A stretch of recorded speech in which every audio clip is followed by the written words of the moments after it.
स्वागत है आपका हमारे YouTube चैनल में। आज हम क्लास 10th के chapter wise previous year question answers देखेंगे हिंदी में। जो लास्ट ईयर क्वेश्चन आंसर आए थे उसको ध्यान में रखते हुए ये सीरीज़ बनाई गई है। तो अब हम स्टार्ट करते हैं क्वेश्चन आंसर। तो पहले हैं 1 मार्कर क्वेश्चन, अति लघु उत्तर प्रश्न है ये। तो इसका फर्स्ट क्वेश्चन है 1956 में किस भाषा को श्रीलंका की एकमात्र आधिकारिक भाषा के रूप में मान्यता दी गई थी। एकमात्र आधिकारिक भाषा पूछा है तो इसका आंसर है सिंघल। तो ये श्रीलंका की थी। नेक्स्ट क्वेश्चन, केंद्र और राज्य सरकारों के अलावा बेल्जियम में प्रचलित तीसरी प्रकार की सरकार कौन सी थी। इसमें तीसरी प्रकार की सरकार पूछा है तो उसका उत्तर है सामुदायिक सरकार। ये तीसरी प्रकार की सरकार थी। नेक्स्ट क्वेश्चन, बहुसंख्यावाद को परिभाषित कीजिए। बहुसंख्यावाद क्या होता है, इसका मीनिंग बताना है। तो इसका उत्तर है बहुसंख्यावाद अल्पसंख्यक समुदायों की ज़रूरतों और इच्छाओं की अनदेखी करके बहुसंख्यक समुदायों द्वारा शासन करना था। इसमें जो बहुसंख्यक वर्ग होता है वो अल्पसंख्यक समुदायों की जो ज़रूरतें और इच्छाएं होती है उसको अनदेखा कर देता है और सिर्फ जो पॉपुलेशन में ज़्यादा होते हैं ना उस पर ध्यान दिया जाता है। इसी प्रकार इसी डिस्क्रिमिनेशन के कारण जो हर देश में जो युद्ध चलते हैं वो उनमें से एक कारण ये भी होता है कि जो ज़्यादा संख्या में होते हैं उन पर ज़्यादा फोकस किया जाता है और जो कम संख्या में होते हैं उन पर कम ध्यान दिया जाता है। नेक्स्ट क्वेश्चन है श्रीलंका को लोकतांत्रिक रूप से निर्वाचित सरकार ने सिंगली वर्चस्व स्थापित करने के लिए क्या उपाय अपनाया था। इसमें वर्चस्व का मतलब होता है प्रभुत्व, मतलब अपने जिसके पास पावर होती है ना वही सारे काम करता है। जो मेन हेड होता है वही सारे जो निर्णय लेता है वही माना जाता है। तो इसका उत्तर है 1956 में सिंगली को आधिकारिक भाषा अपनाने के लिए एक अधिनियम पारित किया गया था। 1956 में आधिकारिक भाषा अपनाने के लिए एक अधिनियम पारित किया। और नेक्स्ट है सरकार को विश्वविद्यालय पदों और सरकारी नौकरियों के लिए सिंगली आवेदन को प्राथमिकता देने की नीति अपनाई गई थी। इसमें 2 पॉइंट हो गए हैं। एक तो सिंगली को अधिनियम पारित किया गया आधिकारिक भाषा के लिए और सरकारी नौकरियों और विश्वविद्यालयों के लिए प्राथमिकता की नीति अपनाई गई थी। नेक्स्ट क्वेश्चन, बेल्जियम के बोलोनिया क्षेत्र में रहने वाले लोग कौन सी भाषा बोलते थे। बेल्जियम के बालोनिया क्षेत्र में रहने वाले लोग कौन सी भाषा बोलते थे। इसका उत्तर है बेल्जियम के बालोनिया क्षेत्र में रहने वाले लोग फ्रेंच बोलते थे, फ्रेंच भाषा। नेक्स्ट क्वेश्चन, नियंत्रण और संतुलन की प्रणाली से आपका क्या अभिप्राय है। ये क्वेश्चन 2015 में आया और ये इंपॉर्टेंट है। नेक्स्ट, ये ऐसे क्वेश्चन जो होते हैं ना ये कई बार रिपीट होते हैं, जैसे 2015 में है, इसके अदरवाइज भी और ईयर में भी रिपीट हुए होंगे पर इसमें मैंने भी एक ही लिखा हुआ है। तो इसका आंसर है सत्ता का क्षेत्रीय वितरण यह सुनिश्चित करता है कि सरकार को विभिन्न अंगों जैसे विधायिका, कार्यपालिका और न्यायपालिका के बीच में सत्ता साझा की जाए। यह एक ही स्तर पर रखे गए सरकार के विभिन्न अंगों को अलग अलग शक्तियों का प्रयोग करने की अनुमति देता है। सत्ता के क्षेत्रीय वितरण को नियंत्रण और संतुलन की प्रणाली भी कहा जाता है। यही है इसमें सत्ता के नियंत्रण और क्षेत्रीय वितरण और नियंत्रण और संतुलन की प्रणाली है। यह प्रणाली सुनिश्चित करती है कि इनमें से कोई भी अंग असीमित शक्ति का प्रयोग ना कर सके और प्रत्येक अंग दूसरे पर नियंत्रण रखता है। इससे क्या होता है, इसे पावर शेयरिंग भी कह सकते हैं। पावर शेयरिंग है एक्चुअल में ये, जैसे कोई भी एक सेक्टर है वो ज़्यादा अपने आप में पावर ना एकत्र कर ले, चाहे वो विधायिका हो, चाहे कार्यपालिका हो या फिर न्यायपालिका हो। इसलिए हमारे देश में यही प्रणाली अपनाई गई है जिसमें कि पावरफुल न्यायपालिका है। पावरफुल नहीं मतलब इन शॉर्ट कि अगर विधायिका और कार्यपालिका के जो निर्णय नहीं होते हैं तो उसमें न्यायपालिका इंटरफेयर करता है। नेक्स्ट क्वेश्चन, स्वतंत्रता के बाद श्रीलंका में किस समुदाय का वर्चस्व था। स्वतंत्रता के बाद बोला है। इसका उत्तर है श्रीलंका 1948 में एक स्वतंत्र देश के रूप में उभरा। इसका एक क्वेश्चन ये भी बन सकता है कि श्रीलंका की स्वतंत्रता कब हुई। तो इसकी स्वतंत्रता 1948 में की गई थी और यह लोकतांत्रिक रूप से चुनी गई सरकार ने सिंगली वर्चस्व स्थापित करने के लिए कई तरीके अपनाए थे। ठीक है, और इसमें सरकार जो चुनी गई थी वो सिंगली वर्चस्व वाली थी और इसकी स्वतंत्रता 1948 में की गई थी। नेक्स्ट क्वेश्चन, जातीय शब्द को परिभाषित करें। ये भी कई ईयर में रिपीटेड क्वेश्चन है ये वाला भी, तो इससे भी फोकस करें। इसका उत्तर है जातीय का अर्थ है साझा संस्कृति और समान वंश पर आधारित सामाजिक विभाजन। एक जाति समुदाय से संबंधित लोगों का एक ऐसा ही धर्म या राष्ट्रीयता होना जरूरी नहीं है। जातीयता मतलब क्या होता है, मतलब जिसकी संस्कृति साझा होती है, उनका वंश मतलब उनकी जो किसी एक चीज़ पे फोकस होता है, जिसका जो अपनाना होता है वो वही अपना लेता है। इस कल्चर के लोग उस कल्चर को अपनाते हैं, उस कल्चर के लोग इस कल्चर को अपनाते हैं। सुनते साझा संस्कृति होती है, साझा संस्कृति इंपॉर्टेंट माना जाता है। नेक्स्ट क्वेश्चन, सत्ता का ऊर्ध्वाधर विभाजन किसे कहते हैं। देखो विभाजन में ऊर्ध्वाधर होता है ऊर्ध्वाधर और एक होता है क्षैतिज। क्षैतिज होता है इस प्रकार और ऊर्ध्वाधर होता है इस प्रकार। ये होता है हॉरिजॉन्टल और ये होता है वर्टिकल। ठीक है, तो इसमें ऊर्ध्वाधर विभाजन पूछा, मतलब इस टाइप का विभाजन। ओके, तो इसके हम देखते हैं क्या है इसका आंसर। इसका उत्तर है जब सत्ता विभिन्न स्तरों पर सरकारों के बीच साझा की जाती है। विभिन्न स्तरों पर सरकारों के बीच साझा की जाती है, जैसे कि संघ या केंद्र सरकार, राज्य सरकार या निचले स्तर पर नगर पालिका और पंचायत। सत्ता के इस विभाजन को सत्ता का ऊर्ध्वाधर विभाजन कहा जाता है। जैसे कि आता है ना, पहले आता है केंद्र आ गया, फिर इसके नीचे राज्य आ गया, फिर इसके नीचे नगर पालिका आ गया, फिर इसके नीचे पंचायत आ गया।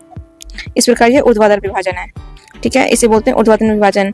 और जब क्षेत्रीय विभाजन देखते हैं तो उसमें राज्यों के अंदर विभाजन देखा जाएगा, जैसे कि हर स्टेट वाइज, दिल्ली, मुंबई, कोलकाता और बिहार, यूपी एक्सेट्रा। ठीक है, तो इस प्रकार ये क्वेश्चन क्षैतिज और ऊर्ध्वाधर में कंफ्यूजन होती है, तो इसलिए क्लियर किया ये वाला क्वेश्चन, ये वाला पार्ट। अब नेक्स्ट क्वेश्चन पर चलते हैं जो 3 अंक के हैं और लघु उत्तर प्रश्न होते हैं। तो अब इस क्वेश्चन की स्टार्टिंग करते हैं। तो इसका पहला क्वेश्चन है सांस्कृतिक विविधता की समस्या से निपटने के लिए बेल्जियम और श्रीलंका की अलग अलग तरीके की तुलना करें। अब इसमें इन दोनों की जो सांस्कृतिक विविधता थी, इनकी समस्या से निपटने के जो तरीके लिए गए थे उनके बारे में बताना है। तो इसका उत्तर है बेल्जियम और श्रीलंका दोनों ही लोकतांत्रिक देश हैं। बेल्जियम और श्रीलंका दोनों ही लोकतांत्रिक देश हैं, इस बात पे फोकस करना। नेक्स्ट है फिर भी उन्होंने सांस्कृतिक विविधता की समस्या से बहुत अलग तरीके से निपटा है। जैसे कि यहाँ बेल्जियम हो गया, यहाँ बेल्जियम के बारे में बताया गया और फिर नेक्स्ट क्वेश्चन श्रीलंका के बारे में बताया गया। तो पहले बेल्जियम के बारे में देखते हैं। बेल्जियम में नेताओं ने महसूस किया कि देश की एकता के लिए विभिन्न समुदायों और भावनाओं का हित सम्मान और महत्वपूर्ण है। देश की एकता के लिए लोगों की भावनाओं और हित का सम्मान महत्वपूर्ण है। संविधान का प्रावधान है कि केंद्र सरकार ने डच और फ्रेंच भाषी लोगों की संख्या बराबर रखी गई है, इस पर देना ताकि समानता बनी रहे। नेक्स्ट पॉइंट है डच और फ्रेंच दोनों समुदाय केंद्र में समान आधार पर सत्ता साझा करते हैं, जिससे किसी का वर्चस्व ना बना रहे। राज्य सरकार के साथ साथ दोनों समुदायों के पास एक तीसरी तरह की सरकार है जिसे सामुदायिक सरकार कहते हैं। ये इसका एक इम्पोर्टेंट पॉइंट है। सामुदायिक सरकार का उपाय कहाँ पे अपनाया गया था, तो यह है बेल्जियम में, जो सांस्कृतिक, शिक्षा और भाषा से जुड़े मुद्दों पर निर्णय लेती है।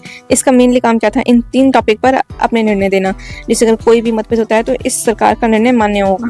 नेक्स्ट पॉइंट 1970 और 1993 के बीच में सभी भाषाई समुदायों को एक ही देश में एक साथ रहने का अधिकार देने के लिए संविधान में 4 बार संशोधन किए गए थे। मतलब क्या है, सभी भाषाई समुदाय एक ही साथ रहें, एक ही देश में रहें, इसके लिए 4 बार संशोधन किए गए थे, जिससे कि ना तो युद्ध की स्थिति हो और ना ही अल्पसंख्यक और बहुसंख्यक में कोई भी भेदभाव हो। नेक्स्ट पॉइंट है श्रीलंका के बारे में। श्रीलंका ने इसे कैसे एडमायर किया। श्रीलंका का इसके लिए फर्स्ट पॉइंट है, श्रीलंका में 2 प्रमुख समुदाय थे। एक सिंगली भाषा के लोग थे जो 74% थे और एक तमिल भाषी लोग थे जो 18% थे। बहुसंख्यक समुदाय यानी सिंगली भाषी। बहुसंख्यक समुदाय सिंगली की सत्ता में भागीदारी से इनकार करते हुए तमिलों पर अपना वर्चस्व स्थापित किया है। तो यहाँ पर ही डिस्क्रिमिनेशन आ गया, क्योंकि ये बहुसंख्यक है और ये अल्पसंख्यक है। इस प्रकार इनका जो अंतर है वही बढ़ता चला गया है, ये ज़्यादा है और ये कम है। नेक्स्ट पॉइंट, दोनों समुदाय तनाव में रहते हैं क्योंकि सिंगली लोगों में तमिल को राजनीतिक, शैक्षणिक, धार्मिक, रोजगार और आर्थिक अधिकारों से वंचित रखा है।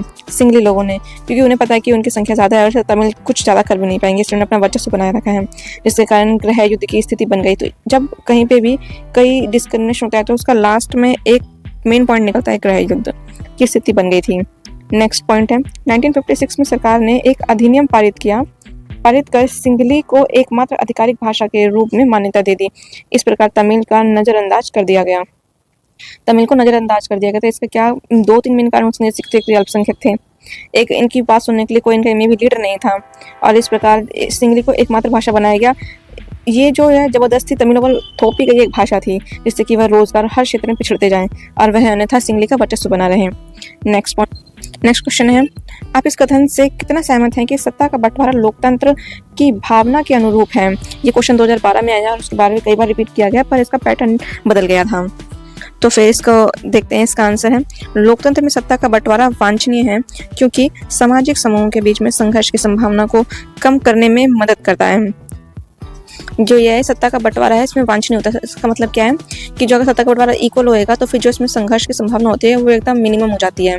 जैसे कि श्रीलंका में हुआ था ये तमिल और सिंगली के लेके, ऐसी संघर्ष की स्थिति बहुत कम होती है जो सत्ता का बंटवारा इक्वल होता है। सामाजिक समूह के बीच में संघर्ष हिंसा और राजनीतिक अस्थिरता को जन्म देता है। सामाजिक समूह के बीच संघर्ष हिंसा और राजनीतिक अस्थिरता को जन्म देता है। एक ही टाइम में दो सिचुएशन हो जाती है, एक तो संघर्ष की स्थिति हो जाती है और जो राजनीतिक अस्थिरता वो अलग से पैदा हो जाती है, जैसे कि देश में भी, जिससे एक समुदाय नहीं बल्कि देश प्रभावित होता है।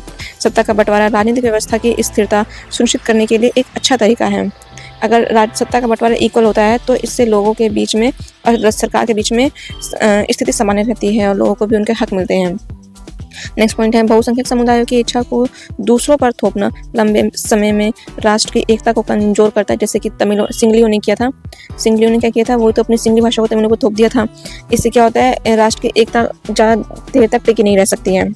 बहुसंख्यकों का अत्याचार न केवल अल्पसंख्यकों के लिए दमनकारी होता है बल्कि ये अक्सर बहुसंख्यकों के लिए भी विनाशकारी होता है, क्योंकि जब आगे अल्पसंख्यक लोग एकजुट होकर किसी बात का समर्थन करते हैं तो वो कहीं ना कहीं जाकर बड़े समूह को प्रभावित करता है, चाहे वो किसी भी क्षेत्र में हो सकता है, उसका बहिष्कार, बाइकआउट करके एटसेट्रा तरीकों से। लोकतांत्रिक शासन में उन लोगों के साथ सत्ता साझा करना शामिल है जो इसके प्रयोग से प्रभावित होते हैं और जिन्हें इसके प्रभावों के साथ जीना पड़ता है। लोकतांत्रिक शासन के बारे में बताया है, इसमें लोगों को यह अधिकार है कि वह इसके बारे में सलाह लें और उसे कैसे शासित किया जाना चाहिए, जिससे कि देश में सत्ता का बंटवारा बराबर रहे। नेक्स्ट क्वेश्चन, श्रीलंका सरकार द्वारा अपनाई गई बहुसंख्यावादी नीतियों के किन्हीं 3 परिणामों का व्याख्या कीजिए। ये क्वेश्चन 2013 में आया है। इसका उत्तर है श्रीलंका 1948 में एक स्वतंत्र देश के रूप में उभरा, मतलब इसकी आज़ादी 1948 में हुई थी। लोकतांत्रिक रूप से चुनी गई सरकार, मतलब यह एक लोकतांत्रिक सरकार चुनी गई थी। सरकार ने सिंगली वर्चस्व स्थापित करने के लिए बहुसंख्यावादी उपायों की एक श्रृंखला अपनाई, बहुसंख्यावादी नीति अपनाई 3 शॉर्ट आप ये कह सकते हो, सिंगली वर्चस्व वाली। इन बहुसंख्यक नीतियों के परिणाम निम्नलिखित हैं, जिसमें से फर्स्ट है, श्रीलंकाई तमिलों का मानना था कि बौद्ध सिंगली नेताओं के नेतृत्व वाली कोई भी प्रमुख राजनीतिक पार्टी उनकी भाषा और संस्कृति के प्रति संवेदनशील नहीं है तथा सरकार की नीतियों ने उन्हें समान राजनीतिक अधिकार से वंचित कर दिया है, जिसके कारण उनमें अलगाव की भावना बढ़ गई है। यही तो होता है तमिल लोगों के, जो उनकी मान्यताएं हैं, जो उनके अधिकार हैं, राजनीतिक, शैक्षणिक, आधिकारिक, आर्थिक, सभी से उन्हें वंचित कर दिया गया था और सिंगली भाषा को उनको थोपने का प्रयास किया गया था। ये आगे जाके उनके युद्ध के कारण भी बने। नेक्स्ट पॉइंट है, श्रीलंकाई तमिलों का मानना था कि संविधान में उन्हें राजनीति का समान अधिकार देने से मना कर दिया गया। ये हमारे देश का एक महत्वपूर्ण अधिकार है, पर ये अधिकार तमिलों को नहीं दिया गया था, उन्हें देने से इनकार कर दिया गया था। नौकरी पाने में भी उनके हितों की अनदेखी की गई थी, क्योंकि इनमें से एक उनका कारण था कि ये अल्पसंख्यक थे। तब परिणाम स्वरूप तमिल और सिंगली समुदायों के बीच में बेहद तनावपूर्ण हो गए थे, जिनके संबंध बहुत तनावपूर्ण हो गए थे। नेक्स्ट है पॉइंट, श्रीलंकाई तमिलों की मान्यता, क्षेत्रीय स्वायत्तता और हर क्षेत्र में अवसर की समानता के लिए पार्टियां और संघर्ष शुरू कर दिए थे, जिससे आगे जाके इनमें फिर युद्ध की स्थिति उत्पन्न हो गई। नेक्स्ट क्वेश्चन, बेल्जियम की जातीय संरचना जटिल क्यों है? अब इसमें बेल्जियम के बारे में बताना है, तो इसका उत्तर है, बेल्जियम यूरोप का एक छोटा सा देश है जिसकी जनसंख्या 1 करोड़ से थोड़ी अधिक है। अब इसके पॉइंट है, इसकी जातीय संरचना क्यों जटिल थी। पहला है, देश की कुल जनसंख्या का 59% हिस्सा फेलिमीज क्षेत्र में रहता था और डच भाषा बोलता था। इसकी भाषा क्या है? डच, जो फेलिमीज क्षेत्र में रहते थे। अन्य 40% लोग वालोनिया क्षेत्र में रहते थे और वह फ्रेंच बोलते थे। तो इसमें 2 भाषाएं हो गई हैं, डच और फ्रेंच। शेष 1% बेल्जियम वासी जर्मन बोलते थे। सॉरी, अब 3 भाषाएं हो गई हैं इसमें, डच, फ्रेंच और जर्मन। नेक्स्ट पॉइंट है, जबकि बेल्जियम की राजधानी ब्रुसेल में 80% आबादी फ्रेंच बोलती है और 20% आबादी डच बोलती है। ये उसकी जटिलता है, जिसके कारण भी मतभेद की स्थिति लगातार बनी रही थी। नेक्स्ट क्वेश्चन, ये क्वेश्चन कई बार आया और उसके जो टाइप है क्वेश्चन के अलग अलग हैं, इसलिए 2 प्रकार लिखा गया है। तो इस 2 से 3 प्रकार लिखा गया है। तो इससे पहले मैं क्वेश्चन बता देती हूँ आपको। इसका क्वेश्चन पहला है, जो बेल्जियम का सत्ता साझाकरण मार्ग किसी अन्य देश में किस प्रकार भिन्न है? एक क्वेश्चन ये है। नेक्स्ट क्वेश्चन है, बेल्जियम का सत्ता साझाकरण मॉडल के 4 तत्वों की व्याख्या करें। नेक्स्ट क्वेश्चन है, हम बेल्जियम का मॉडल बहुत जटिल क्यों लगता है? हमें बेल्जियम का मॉडल बहुत जटिल क्यों लगता है? इसमें भाषाई आधार पर देश में संघर्ष और विभाजन को रोकने में किस प्रकार मदद करी है? तो ये एक ही क्वेश्चन है पर इसके टाइप अलग-अलग हैं। ये किस प्रकार से पूछा गया है, ये आपको थोड़ा हिंट दे सकता है कि इन फ्यूचर अगर ये क्वेश्चन आता है तो आपको कैसे याद रखना है। इसमें मेन पॉइंट क्या है? एक तो ये बेल्जियम का तो साझाकरण का मॉडल पूछ रहा है ये सभी क्वेश्चंस में। तो इन सभी का क्वेश्चन कैसा भी हो पर आंसर एक ही होएगा इनका, जो इस प्रकार है। इसका उत्तर होगा बेल्जियम के नेताओं द्वारा की गई सत्ता साझीकरण व्यवस्था किसी भी अन्य देश की तुलना में भिन्न और अधिक नवीन थी। मतलब इस देश ने जो नीति अपनाई थी सत्ता संतुलन के लिए, उसकी जो नीति थी बिल्कुल नई थी। इसमें क्या था? क्षेत्रीय मतभेद और सांस्कृतिक विविधताओं के अस्तित्व को मान्यता देने के लिए उन्होंने 1970 और 1993 के बीच अपने संविधान में 4 बार संशोधन किए थे। इन्होंने 4 बार संशोधन किए थे। बेल्जियम मॉडल के प्रमुख तत्व हैं जो इस प्रकार दिए गए, जो इसमें इनके जो संशोधन किए गए थे उनसे रिलेटेड पॉइंट लिखने, मतलब आपको इन क्वेश्चंस में आंसर में इसका फर्स्ट पॉइंट है संविधान का प्रावधान है कि केंद्र सरकार में डच और फ्रेंच भाषी मंत्रियों की संख्या बराबर होगी। इससे ही पेन में समानता की भावना हो जाती है। पहली बात तो अगर दोनों बराबर रहेंगे तो गृह युद्ध की स्थिति उत्पन्न नहीं होगी। कोई भी समुदाय एक तरफा निर्णय नहीं लेगा, ये इंपॉर्टेंट पॉइंट है। एक तरफा निर्णय नहीं लेगा जिससे आगे कोई भी मतलब वर्चस्व का पॉइंट ही नहीं होता है, सब बराबर हैं। राज्य सरकार केंद्र सरकार के अधीन नहीं है। राज्य सरकार जो होगी और केंद्र सरकार के अधीन नहीं होगी, मतलब राज्य सरकार जो अपने निर्णय लेगी वो उस राज्य में मान्य होंगे, उससे केंद्र से अनुमति लेने की जरूरत बिल्कुल नहीं है। नेक्स्ट पॉइंट है राजधानी ब्रुसेल्स में एक अलग सरकार है जहां दोनों समुदायों के समान प्रतिनिधित्व हैं। मतलब इन दोनों के, मतलब डच और फ्रेंच के जो प्रतिनिधि होंगे वो जो ब्रुसेल राजधानी यहाँ पे जो सरकार है उसमें दोनों बराबर में होंगे। अगर ये पाँच डच के हैं तो 5 फ्रेंच के होंगे, ये ब्रुसेल्स में होंगे, इसमें दोनों समान हैं। नेक्स्ट पॉइंट है तीसरी तरह की सरकार सामुदायिक सरकार। एक ही भाषा बोलने वाले समुदाय के लोगों द्वारा चुनी जाती है। डच, फ्रेंच और जर्मन बोलने वाले चाहे वे कहीं भी रहते हों, यह सरकार सांस्कृतिक, शैक्षणिक और भाषा संबंधित मुद्दों पर निर्णय ले सकती है। मतलब इन तीनों की सरकार एक है, एक जिसमें सामुदायिक सरकार का रहता है। इसमें तीनों भाषाएं डच, फ्रेंच और जर्मन लोग हैं। इसमें तीनों मिलकर अपने निर्णय ले सकते हैं। इसमें कोई भी बड़ा छोटा नहीं है, सब बराबर है। नेक्स्ट क्वेश्चन है बहुसंख्यावाद क्या है? बहुसंख्यावाद क्या है? क्या किसी देश में बहुसंख्यक समुदायों का शासन करना गलत है? अपने उत्तर का सही ठहराने के लिए कारण बताएं कि बहुसंख्यक समुदाय, अगर बहुसंख्यक जो समुदाय है उसका वर्चस्व या उसकी सरकार होती है तो वह कहाँ तक सही है, कहाँ गलत है। तो इसका उत्तर कुछ इस प्रकार है। यह मानना है कि बहुसंख्यक समुदायों को अल्पसंख्यकों की इच्छाओं और ज़रूरतों की अनदेखी करके अपनी इच्छानुसार देश को शासन करने का अधिकार होना चाहिए। बहुसंख्यावाद है। बहुसंख्यावाद क्या है? बेसिकली से पहले ये बताया गया है। मतलब बहुसंख्यावाद समुदाय वो है जो अल्पसंख्यकों की इच्छाओं और ज़रूरतों की अनदेखी करके अपनी इच्छाओं को मान्यता देता है। हाँ, अगर किसी देश में बहुसंख्यक समुदाय का शासन हो तो यह गलत है। इसका आंसर क्या है? गलत है। और क्यों गलत? इसके क्या हो सकते हैं मतलब परिणाम? वो इस प्रकार है कुछ। सत्ता बंटवारे का विचार ही अविभाजित राजनीतिक सत्ता की धारणा के विरोध में उभरा है। नेक्स्ट पॉइंट है विविधता के प्रति सकारात्मक दृष्टिकोण और उसे समायोजित करने की इच्छा लोकतंत्र के लिए अच्छी है। एक समुदाय के हाथ में सत्ता आने से दूसरे समुदाय को हाशिए पर वंचित भेदभाव का सामना करना पड़ता है। अगर एक समुदाय के हाथ में सत्ता देगा दूसरा हाशिए पर, मतलब हाशिए होता है मतलब मार्जिन। अगर ये पेज ये पेज है तो इसका साइड में लाइन होती है ना, ये अच्छा ये वाला पार्ट होता है, इसे कहते हैं हाशिया मतलब मार्जिन। मतलब ये बहुमत है और ये अल्पसंख्यक है। नेक्स्ट पॉइंट ऐसी असमानताओं के विरुद्ध संघर्ष कभी संघर्ष और राज्य सत्ता की अवज्ञा का रास्ता अपना लेता है, जैसे कि श्रीलंका में हुआ। तो इस प्रकार ये बहुसंख्यकवाद के जो तरीके अपनाते हैं तो उससे क्या परिणाम होते हैं इसमें ये बताया गया है। इन शॉर्ट में 4 पॉइंट में बताया गया है। और ये शासन गलत होता है, किसी भी देश में चाहे अपनाया जाए तो ये इन कहीं ना कहीं अल्पसंख्यकों को प्रभावित करता ही है। तो हम नेक्स्ट क्वेश्चन करते हैं। नेक्स्ट क्वेश्चन है दीर्घकालिक उत्तर, मतलब 5 अंक के जो क्वेश्चन होते हैं वो हैं। तो इसका पहला क्वेश्चन है विश्लेषण करें कि बहुसंख्यावाद ने श्रीलंकाई तमिलों में अलगाव की भावना को कैसे बढ़ाया। और दूसरे टाइप में ये क्वेश्चन घुमा के आया था सिंगली वर्चस्व स्थापित करने के लिए सरकार द्वारा अपनाए गए उपायों का उल्लेख करें। मतलब क्वेश्चन एक ही है, इसका डिजाइन अलग अलग तरीके से किया गया है, इनके क्वेश्चन के आंसर एक ही होंगे। तो इसका आंसर कुछ इस प्रकार है। श्रीलंका 1948 में एक स्वतंत्र देश के रूप में उभरा है। लोकतांत्रिक रूप से चुनी गई सरकार ने सिंगली वर्चस्व स्थापित करने के लिए कई उपाय अपनाए हैं। सिंगली वर्चस्व स्थापित करने श्रीलंका से अगर कहीं भी पॉइंट आ जाए तो सिंगली सब आपको इंक्लूड करना ही है उसमें।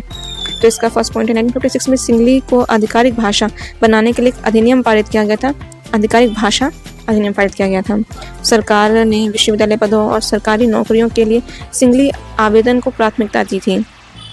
देने की नीति अपनाई थी। संविधान में राज्यों द्वारा बौद्ध धर्म को संरक्षण और बढ़ावा देने का प्रावधान किया गया था। तो इन शॉर्ट ये 3 पॉइंट बनते हैं इसके। एक तो भाषा को मान्यता दी गई थी और सरकारी नीतियों को, दूसरी सरकारी नौकरियों में उनके प्राथमिकता दी गई थी, बौद्ध धर्म को संरक्षण का प्रावधान किया गया था। श्रीलंकाई तमिलों का मानना था कि बौद्ध सिंगली नेताओं के नेतृत्व वाली कोई भी प्रमुख राजनीतिक पार्टी उनकी भाषा और संस्कृति के प्रति संवेदनशील नहीं हो सकती। इसका एक कारण था कि ये अल्पसंख्यक थे और जो सिंगली थी वो बहुसंख्यक में थे तथा सरकार की नीतियों ने उन्हें समान राजनीतिक अधिकारों से वंचित कर दिया था। एक तो उन्हें भेदभाव का शिकार भी करना पड़ा, राजनीतिक रूप से भी उन्हें अलग कर दिया गया था, जिससे कारण उन्हें अलगाव की भावना बढ़ने लगी थी। श्रीलंकाई तमिलों की मान्यता, क्षेत्रीय स्वायत्तता और हर क्षेत्र में अवसर की समानता के लिए पार्टी और संघर्ष शुरू कर दिए। संघर्ष इसलिए किए गए थे ताकि अवसर की समानता हो, उन्हें भी उनकी भाषा बोली जाए, सरकारी जॉब उन्हें मिले और उनके धर्म को भी संरक्षण दिया जाए। इसलिए सिंगली वर्चस्व स्थापित करने के लिए सरकार द्वारा अपनाए गए उपायों से दोनों समुदायों के बीच अविश्वास पैदा हो गया, जिसमें व्यापक संघर्ष और गृह युद्ध में बदल गया। गृह युद्ध में बदलाने के लिए भी सरकारी जिम्मेदार मानी जा सकती है। इसमें भी कुछ एक्ट ऐसे पारित किए थे जिससे कि दोनों में भेदभाव बढ़ता गया, चाहे वो नौकरी के लिए हो, चाहे वो भाषा को लेकर हो, चाहे उनके धर्म को संरक्षण से जुड़े हों। तो इस प्रकार ये वाला क्वेश्चन कंप्लीट होता है। अब चलते हैं नेक्स्ट क्वेश्चन पर। नेक्स्ट क्वेश्चन है, सत्ता की साझेदारी लोकतंत्र की मूल भावना है, इस कथन का औचित्य सिद्ध करें। ये क्वेश्चन 2015 में आया है, ये इंपॉर्टेंट है क्योंकि सत्ता की साझेदारी चैप्टर का नाम है और क्वेश्चन भी यही आया है इसलिए। तो इसका उत्तर कुछ इस प्रकार है, लोकतांत्रिक शासन में सत्ता को उन लोगों के साथ साझा करना शामिल है जो इनके प्रयोग से प्रभावित होते हैं। सत्ता का बंटवारा यह सुनिश्चित करता है कि लोगों को सलाह देने का अधिकार और सरकार में उनकी समान भागीदारी है। सरकार में सभी को बराबर का अधिकार दिया गया है, इससे रिलेटेड पॉइंट है ये वाला। सत्ता की साझेदारी का यही सार है। इसका सार क्या है? जो प्रत्येक नागरिक का समान अधिकार प्रदान करता है। मतलब सार यही है, समान अधिकार, सभी समान हो, कोई बड़ा छोटा ना हो, कोई अल्पसंख्यक या बहुसंख्यक है तो उन्हें बराबरी का मान रखा जाए।